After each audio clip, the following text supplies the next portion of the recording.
अंडे की सफेदी और कॉफी पाउडर से तैयार किया गया ये नेचुरल मास्क जिल्द को टाइट करता है, चमक बख्शता है और चेहरे से मुर्दा खलियात को खत्म करता है। अंडे की सफेदी जिल्द के खिले मसाम बंद करती है, जबकि कॉफी जिल्द में दौरान खून बेहतर बनाती है और सूजन कम करती है।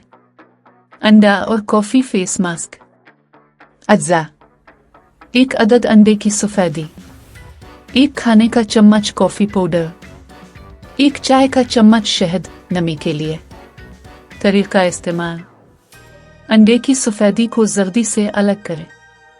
एक साफ प्याले में अंडे की सफेदी को अच्छी तरह फेंटें जब तक झाग ना बन जाए।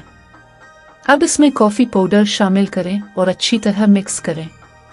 इस मास्क को साफ चेहरे पर बुरश या उंगलियों की मदद से लगाएं।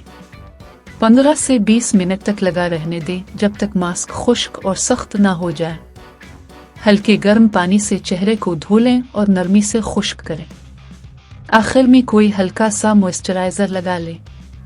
फवाइद: अंडे की सफेदी जिल्द को टाइट करती है, मसाम बंद करती है और लिफ्टिंग इफेक्ट देती है।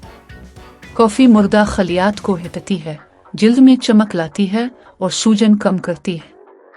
शहद जिल्द को नम रखता है और नरम बनाता है।